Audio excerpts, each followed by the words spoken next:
اللہ تعالیٰ جب کسی سے بھلائی کا فیصلہ کرتے ہیں، جب مسکراتے ہیں اللہ، تو پھر دنیا سخت کر دیتے ہیں، پھر مسائل آتے ہیں ہم. دنیا سخت کس کی سب سے زیادہ ہے؟ جو کانفیڈنس میں سب سے لو ہے، اس کے لیے دنیا سب سے سخت ہے. سو اپنے کانفیڈنس کو اپنی کیپیبلٹی پہ رکھنا چھوڑ دیں. یہ فزکس کیمسٹری بایولوجی کو چھوڑیں. اللہ، دیٹس اٹ. صرف اللہ عز و جل. دعا اتنی بڑی چیز ہے جو آپ کو اللہ سے کنیکٹ کرتی ہے کہ اللہ مجھے تو چاہیے، مجھے کیمسٹری نہیں چاہیے، مجھے میرا سیروٹونن نہیں چاہیے، مجھے تو چاہیے. مجھے کسی بھی شخص میں، کوئی بھی انسان کو میں دیکھوں تو میں کمپیئر نہ کروں، کیونکہ مجھے یہ نہیں بننا، مجھے تو چاہیے بس. سب سے پہلے شروع کرتے ہیں اسی حدیث سے جس کی وجہ سے ہم سب اس وقت اکٹھے ہونے کی کوشش کرتے ہیں، کام کرنے کی کوشش کرتے ہیں اور کرتے بھی ہیں کام. مگر پھر اس کے بعد پھر شیطان کا ایک حملہ ہوتا ہے ہمارے اوپر، پھر تھکن آتی ہے، کنفیوژن آتی ہے، اپنے اوپر سے یقین اٹھنا شروع ہو جاتا ہے.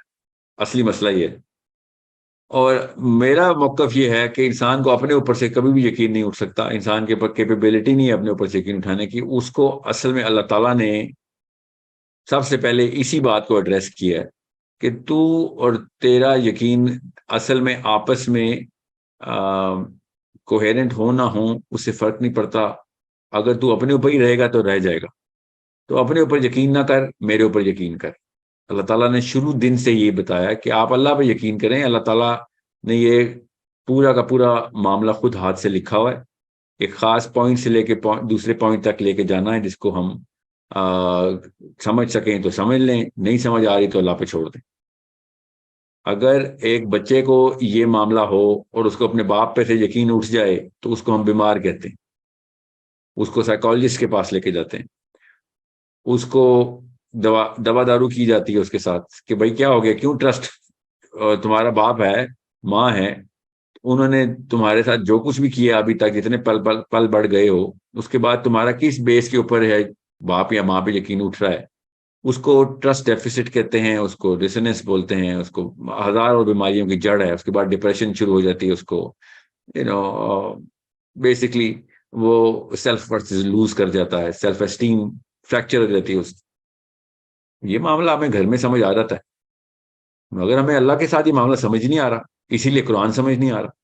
سب سے پہلے اس فلسفے کو سمجھیں کہ اللہ تعالیٰ نے سب سے پہلے قرآن پاک میں اپنی ذات کو اسٹیبلش کروایا ہے کہ آپ لوگ بے شک اپنے اوپر زیرو یقین رکھتے ہوں، کوئی فرق نہیں پڑتا، ایک خاص جرنی سے اوپر جائیں، اپنی شعور کی جرنی، اور آپ کو سمجھ آ جائے گی کہ آپ کے اوپر یقین اتنی ضروری چیز نہیں ہے جتنا آپ کا اللہ کے اوپر یقین. اور جب آپ کو یہ یقین اسٹیبلش ہو جائے گا تو آپ کی اپنی سیلف ورتھ بھی بڑھ جائے گی، سیلف اسٹیم بھی بڑھ جائے گی. یہ بات ہمیں سمجھ نہیں آ رہی. ہمیں اس وجہ سے اللہ اکبر کا مطلب ابھی تک سمجھا نہیں سکا کوئی. سوچیں، سبحان اللہ کا مطلب نہیں سمجھا سکا. اللہ تعالیٰ پہلے دن سے بتا رہے ہیں کہ تم اپنی اوقات میں کچھ بھی نہیں ہو.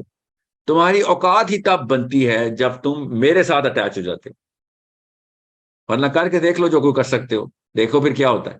زیادہ سے زیادہ کیا کرو گے؟ ظلم ہی کرو گے. یہ میں آج بتا رہا ہوں اپنے اوپر رہنے کی. انسان اگر اپنے اوپر رہے تو پھر اپنی جبلت عیاں کر دیتا ہے. اس لیے اس روح کی آواز سننی پڑتی ہے جو اللہ نے اپنی فطرہ میں بنائی، اور اس روح کو اللہ تعالیٰ نے اپنے سے کنیکٹ کروایا کہ میں اپنی جو سگنیچر ہے، اپنی فطرہ پہ پیدا کرتا ہوں تمہیں، اپنی مرضی کی فطرہ پہ. اس کا یہ مطلب ہے میں اپنی مرضی کی فطرہ پہ پیدا کرتا ہوں، اور تمہیں ابھی تک نہیں سمجھا آ رہی، اور نہ ہی میں نے تمہیں سمجھانا ہے کہ روح کیا ہے. نہ اس چھوٹے سے برین میں یہ کیپیبلٹی نہیں کہ اس پلانٹ میں آ کے یہ برین روح کے کانسیپٹ کو کی ایکسپلینیشن کو سمجھ سکے، اس کے بعد اپنی اس لائف کو بھی اس کے ساتھ انٹیگریٹ کر سکے.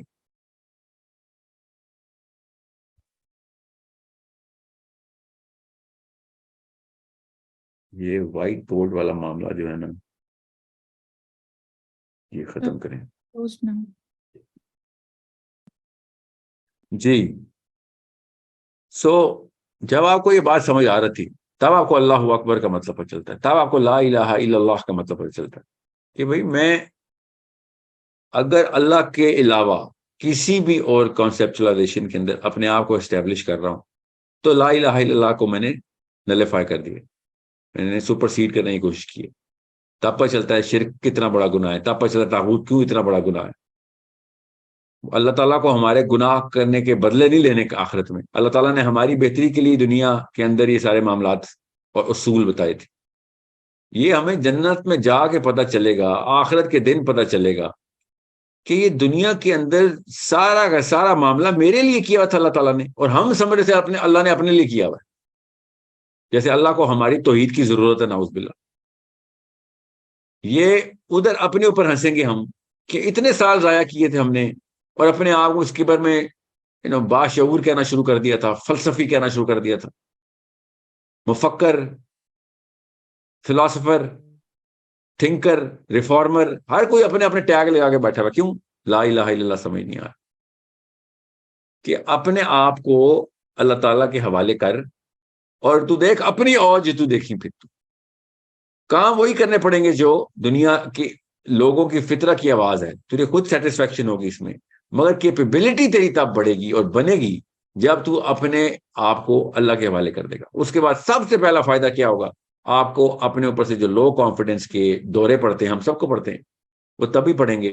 اپنی حیثیت نہیں پہچان سکتے، اپنی حیت نہیں پہچان سکتے، اس کی وجہ سے ہر وقت confusion, dissonance, distortion, cognitive distortion کا شکار رہتے ہیں، بستروں میں پڑے رہتے ہیں کئی کئی دن، 12 گھنٹے، 8 گھنٹے سوتے ہیں، اور اپنے آپ کو بس ایک آن آف کا بٹن بھی رکھا ہوا ہے کہ ابھی تک میں آن نہیں ہو سکا ہوں، اپنی کیپیبلٹی کی زون میں نہیں آ سکا ہوں۔ یہ سب کے ساتھ 2 نمبر معاملات ختم ہو جائیں گے جب آپ کو یہ یقین ہو جائے گا کہ اللہ تعالیٰ نے یہ کہانی پہلے سے لکھ چھوڑی ہے، اور میری کیا اوقات ہے، میں تو نقطہ بھی نہیں ہوں اس کتاب کے اندر، اور اس نقطے کے اندر میں اپنی اوقاتیں بھی بنا رہا ہوں، ڈپریشن بھی کے دورے میں بھی جا رہا ہوں۔ یہ کہانی بہت بڑی ہے، خربوں لوگوں کی ہے، ہزاروں کروڑوں لاکھوں سالوں کی ہے، آدم علیہ السلام سے پہلے سے شروع ہوئی ہوئی ہے، اور آخری بچے کے مرنے کے بعد کئی ہزاروں سال بعد بھی چلتی رہی۔ یہ بہت ضروری ہے کہ آپ کو پتا ہو کہ اللہ کے اس پلان کو سمجھیں۔ اللہ کو کتنا سمجھ سکتے ہیں کوشش کریں، مگر اللہ کا پلان جو ہے وہ تو اللہ خود بتا رہے ہیں۔ اگر اللہ کا پلان ہماری کیپیبلٹی میں نہ ہوتا تو قرآن آتا ہی نہ۔ قرآن پاک نے آ کے سب سے پہلے یہ بتایا کہ سب سے پہلے اپنے اوپر انحصار چھوڑ، اللہ پہ انحصار کر، اور پھر تجھے پتہ چلے گا کہ دنیا کے مصرف مصارف کیا ہیں، اور اس کے بعد آپ اپنے کانفیڈنس زون کے اندر آئیں گے۔ انسان کا کانفیڈنس اگر اس کے اوپر ہی ہے تو خسارے میں ہے وہ۔ اگر انسان کا کانفیڈنس انسان بنانے والے کے اوپر چلا گیا ہے تو پھر وہ لوگوں کو خسارے سے نکالنے تک کی مشین ہے۔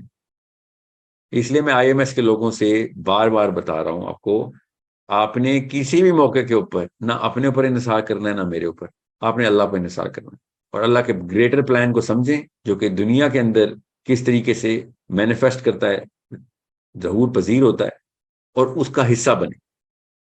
نبی علیہ السلام نے اس لیے ارشاد فرمایا کہ میں نے تم تک یہ پیغام پہنچا دیا، اس کا مطلب ہے پلان سمجھ آ گیا آپ لوگوں کو؟ تو لوگوں نے کہا جی سمجھ آ گیا۔ تو اب آپ جاؤ اور لوگوں کو یہ پلان بتاؤ کہ بھائی اب سب کچھ اللہ کے لیے ہے، اور سب کچھ اللہ کی طرف سے ہے، اور سب کچھ تمہارے ہی فائدے میں جاتا ہے۔ شاباش، اکٹھے ہو جاؤ اور انجوائے کرو اس گریٹر پلان کو، اور آخرت میں مسکراؤ، مسرت کے ساتھ ایک دوسرے سے ملو کہ ہاں واقعی ہم کامیاب ہو گئی۔ اور اللہ تعالیٰ قرآن پاک میں یہ بتا رہے ہیں کہ اصلی کامیابی کیا ہے۔ Okay, so it is something which is very clear if you look at it.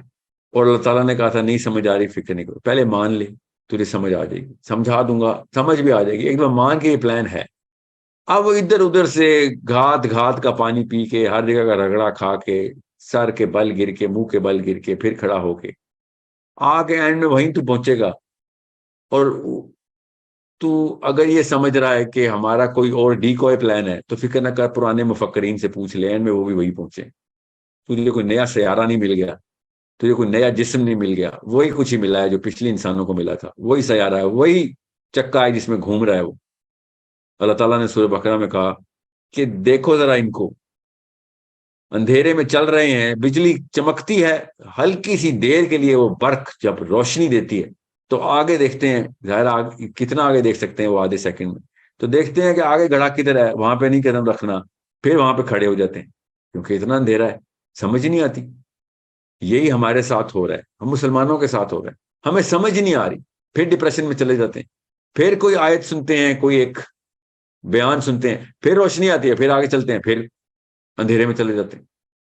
دوائیاں، ہسپتال، psychologist, therapist, motivational speakers, religious speakers, پھر آتی ہے کوئی روشنی، پھر اندھیرا آ جاتا ہے، پھر بیوی بچے دیکھتے ہیں، اسکول، کالج، دفتر، جاب، پھر گم ہو جاتے ہیں، پھر سمجھ نہیں آتی کیا کریں، پھر واپس آتے ہیں ایک سیکنڈ کے لیے۔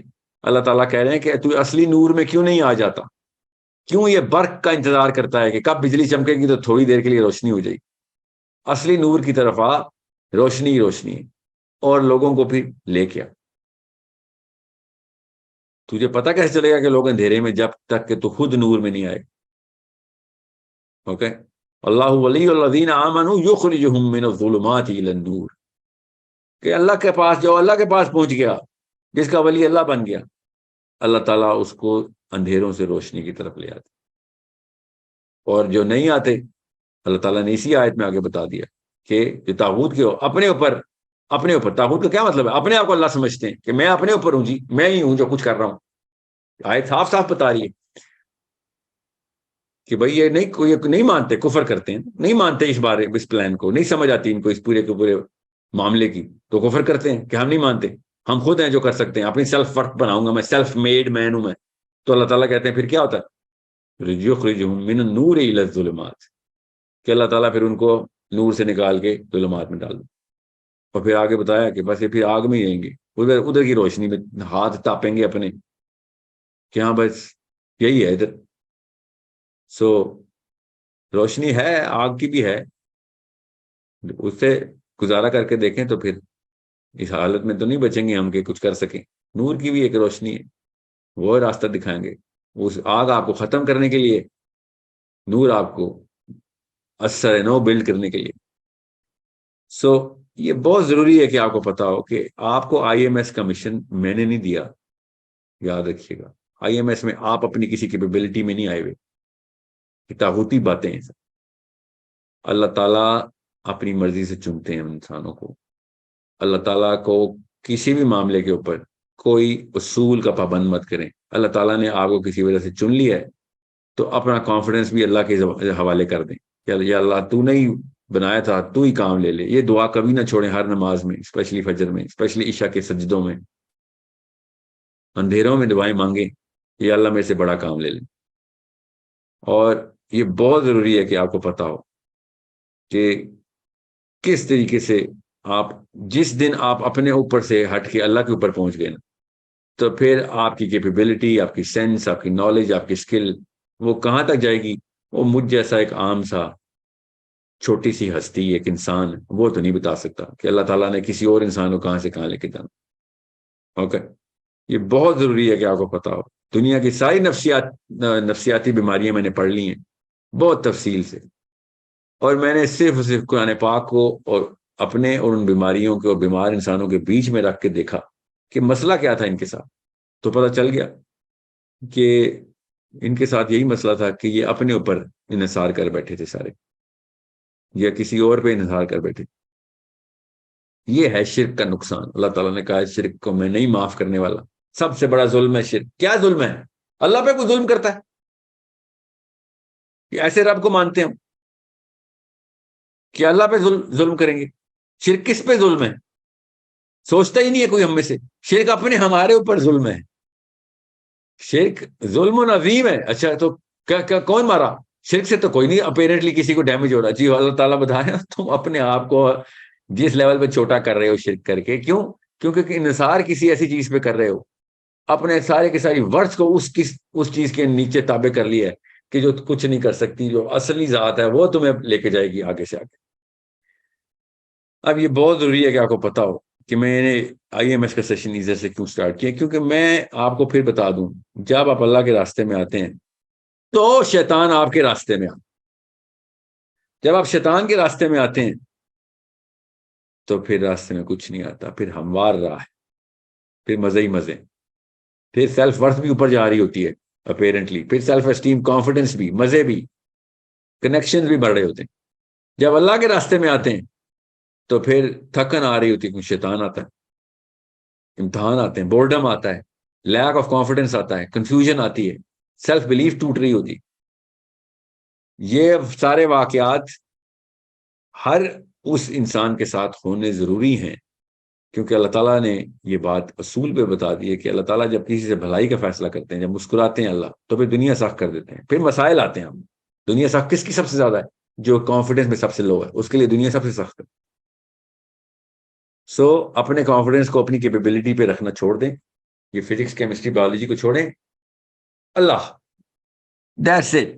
صرف اللہ عز و جل. دعا اتنی بڑی چیز ہے جو آپ کو اللہ سے کنیکٹ کرتی ہے کہ اللہ مجھے تو چاہیے، مجھے کیمسٹری نہیں چاہیے، مجھے میرا سیروٹونن نہیں چاہیے، مجھے تو چاہیے. مجھے کسی بھی شخص میں، کوئی بھی انسان کو میں دیکھوں تو میں کمپیئر نہ کروں، کیونکہ مجھے یہ نہیں بننا، مجھے تو چاہیے بس. تب کہیں جا کے آپ کو پتہ چلے گا کہ آپ اپنی سپیڈ 10,000 گنا تیز کر چکے ہیں، آپ کو پتہ نہیں چلے گا. ٹھیک ہے، آپ کی کیپیبلٹی 10,000 گنا بڑھ چکی، آپ کو پتہ نہیں چلے گا. اچانک آپ دیکھیں گے لوگ آپ کے تابع آنا شروع ہوں گے، اور آپ سوچ رہے ہوں گے کہ یہ میرے اندر کیا دیکھ رہے ہیں. آپ کے اندر کچھ بھی نہیں دیکھ رہے. وہ اللہ کا نور ہے جو آپ کے کام کے اندر لوگوں کو لے کے آ رہا ہے. آپ کی کوئی اوقات نہیں ہے. خدا اس غرور میں نہ آ جانا. خدا کا واسطہ ہے، پھر بتا رہا ہوں، اللہ کا واسطہ ہے، اس غرور میں نہ آنا کہ آپ کی کیپیبلٹی کی وجہ سے لوگ آپ کے نیچے آتے. اگر آپ اللہ کے کاموں پہ جا رہے ہیں تو وہ کام کے نور کی وجہ سے آپ کے نیچے آ رہے ہیں. اس کی خوبصورت ترین مثال کیا ہے کہ اگر آپ ہٹ بھی جائیں تو لوگ اسی راستے پہ گامزن رہیں گے جس راستے کو اللہ تعالیٰ نے آپ کے لیے، اپنے لیے، مطلب میرے اپنے لیے، آپ نے اپنے لیے بہترین سمجھا تھا کہ اللہ کا راستہ. اور دنیا کے کسی اور کام کے اندر آپ یہ والا انسٹرومنٹ اپلائی کریں تو پتہ چلتا ہے کہ جیسے لیڈر گیا موومنٹ بھی گئی. اللہ کے کام میں کبھی بھی ایسا نہیں ہوتا کہ لیڈر گیا تو، بلکہ صحابہ نے کو جب احد کے غزوے میں خبر دشمنان اسلام نے اڑا دی، کیونکہ ان کو تو بھانا چاہیے تھا. انہوں نے دیکھا نبی اسلام پہ حملہ ہو گیا ہے، اور جیسے ہی دیکھا پروفیٹ صلی اللہ علیہ وسلم نظر نہیں آ رہے، سیکنڈ میں خوشیاں منائی اور سب سے پہلے آرڈر کیا کہ یہ بعد میں دیکھنا کہ پروفیٹ صلی اللہ علیہ وسلم کی باڈی کدھر ہے. پہلے تو خبر اڑا دو کہ ہم جیت گئے، محمد شہید ہو گئے، محمد شہید ہو گئے. اس لیول پہ ٹائیڈل ویو چلی کہ صحابہ جو احد کی لڑائی میں شریک تھے، جب ان تک یہ خبر آئی کہ نبی اسلام شہید ہو گئے تو کیا حالت ہوگی آپ سوچیں ذرا. مگر سوچیں، عبداللہ بن حرام تک یہ خبر آئی. عبداللہ بن حرام اپنا کٹا ہوا بازو سمیٹ رہے تھے، بازو کٹ چکا تھا اور اس کو ہاتھ سے لگا رہے تھے، مگر وہ نس تھی جو کٹی نہیں تھی ابھی. تو ایک صحابی نے کہا کہ محمد شہید ہو گئے. تو ان کو اسی سیکنڈ میں عبداللہ بن حرام نے کیا جواب دیا؟ بازو کھیڑ کے رکھ دیا ایسے کر کہ یہ تنگ کر رہا ہے مجھے. اتنی ان کے اندر پاور آ گئی، اور کہتے ہیں کہ اس کا مطلب یہ ہے کہ نبی اسلام کا کام پورا ہو گیا تھا، ورنہ نبی ایسے نہیں شہید ہوتا.